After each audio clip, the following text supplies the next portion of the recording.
And before we jump into the video real quick, I wanted to let you know, as you can tell, I am now in a different location. This is my brand new studio and I have a lot of work to do still. As you can kind of tell, maybe up there, I got to put some trim in. I haven't figured out the lighting situation yet. And I wanted to just tell you guys, I'm super excited to share with you very soon what this progression of this little studio area has been. I'm so excited to share that with you guys. Wanted to let you know, I talk about the pollen. As you can hear, I'm probably pretty nasally right now in the video. But thank you guys for being a part of this journey. I'm super excited for a ton of incredible content to come. Without further ado, let's jump into this week's video all about SMART goals.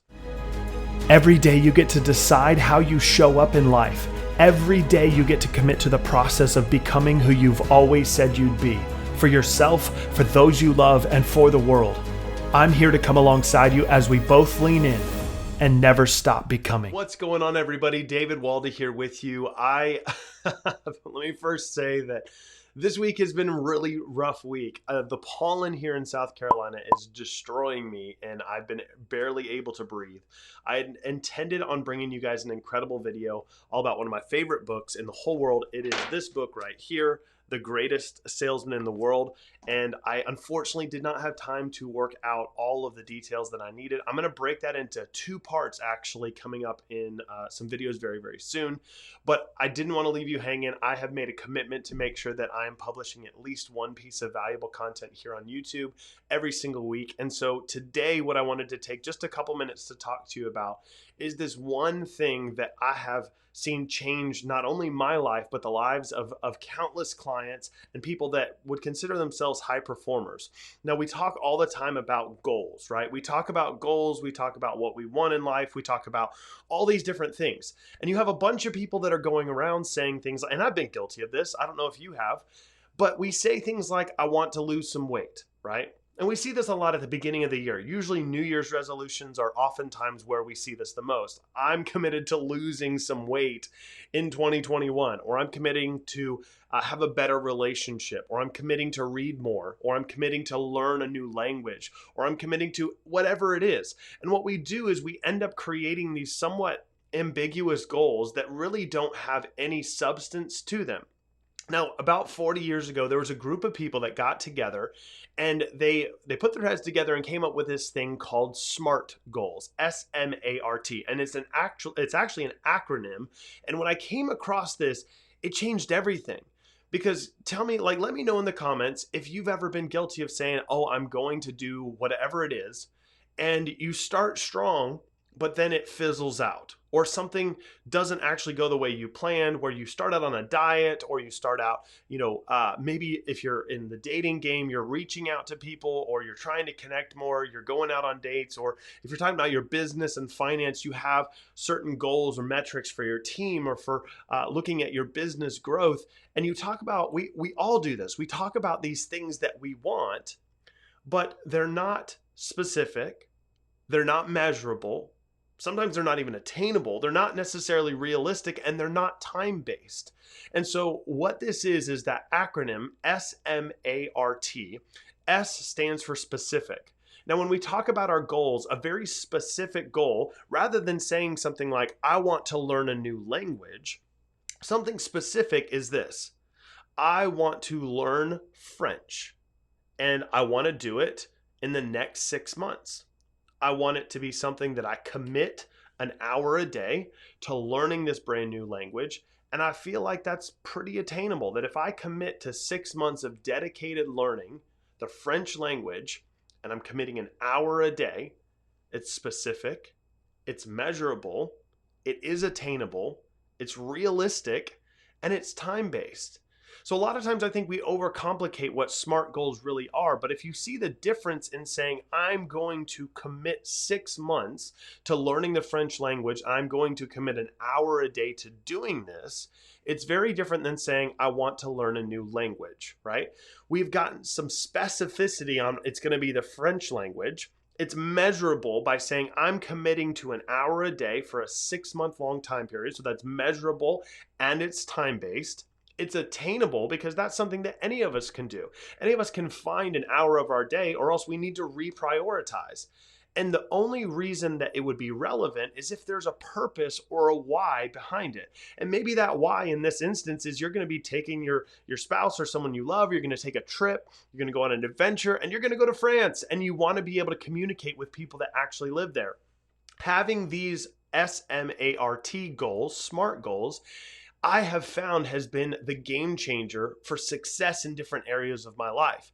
Now, I'm not sure if you've ever used them before, if you've been guilty of doing those things that I've done in the past, but too often we sabotage ourselves because we are not specific. We're not usually measurable, any form of quantifiable calculation, looking at something and saying, I can actually measure this. I can look at my schedule and say, I have committed and have executed on X, Y, and Z for a specific period of time. And when we talk about attainable, sometimes we have these unrealistic goals, right? I'm going to make $1 million this year. Awesome, cool. That's specific, it's measurable. Is that really attainable? It might be, it might not be. You have to answer that question for yourself and make sure that it is realistic, it is attainable, and it's relevant. I think I said earlier that R was relevant or realistic.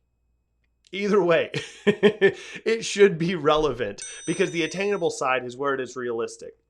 If you're looking at defining a specific goal, you want to make sure that there is some relevancy. What is the underlying purpose or motivation behind that? Why are you wanting to actually achieve that goal? Is there some specific reason that you can use as the why? Simon Sinek talks about this, to start with why. Why do you want that to be a goal anyways? Why do you want your health to be different?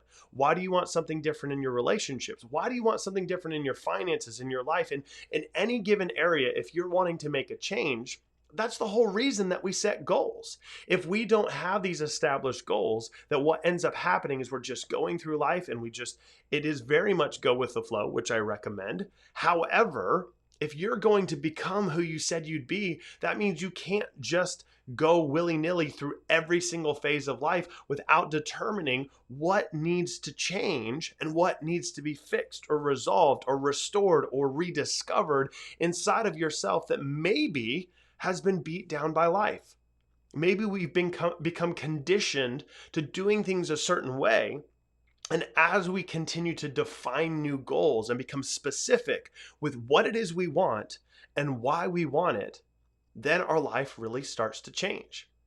If nothing changes, nothing changes. I love that quote. I don't know where it came from. If you do know, let me know in the comments. But if nothing changes, nothing changes. And we continue to go through life where we get the same, more of the same of what we've always had. And so the thing that I love about goals is it helps us to establish a measuring stick. The beautiful thing about looking at results is that our results are directly correlated to a whole chain of events that have to happen. That chain of events starts with our belief system. Then it translates over to our thinking patterns. Our thinking patterns tie directly to our feelings, our emotions, and those feelings and those emotions are what perpetuate any type of cycle and give us the result, because our emotions lead to our actions. If you don't feel like doing something, you usually don't do it. Maybe I'm the only one, but we usually don't. That's why habits and discipline are so important. That's why goals are so important. And so my encouragement to you, my friend, is this. Is as you're looking at your goals, maybe you've fallen off the track. It is now April. It's actually April. It's now April of this year, 2021. And I know if we look at our goals that maybe we set in January, how are you measuring up? Were there things that you established and said, I want to do this, or I wish this, or I want to change this? And maybe they weren't SMART goals. Maybe they weren't specific, measurable, attainable, relevant, and time-based.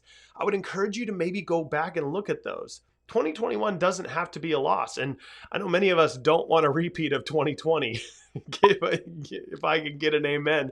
2020 was rough for so many different reasons, but 2021, we're just starting Q2, right? Quarter two, it is a blank slate.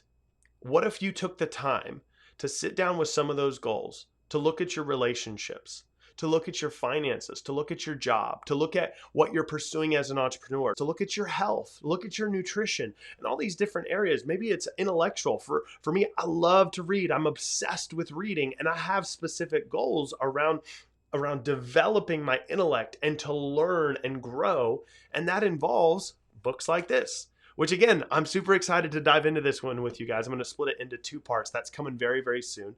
But I hope that this encourages you to take some time to look at your goals and to establish a new practice in defining these goals so you can actually get the results that you want, right? If you're looking at your life, if all of us, if we look at our lives and we look at the results that we have, we can directly tie it back to our belief system, our thinking patterns, and our emotions and feelings. And if we want to create different results in our lives, then what we have to do is we have to start by asking different questions. We have to work our way back through, because you can say all day, I believe I can lose 30 pounds, right? I believe it. Yeah. Do I think it's really going to happen? I don't know. Well, in order to do it, I've got to do X, Y, and Z. Do I really feel like doing that? Most people would say no. And that's why they don't actually end up taking any action, because the beliefs and the thoughts and the feelings don't align. And a lot of times that's because the goal is vague. It's because they don't have a core understanding of what their motivating or compelling reason is, why they're wanting to do whatever it is they're wanting to do. So I hope you guys find this useful. As promised, I'm going to stay committed to making sure that there is a new video for you every single week. If you found this video useful, please let me know in the comments. I love carrying on the conversation.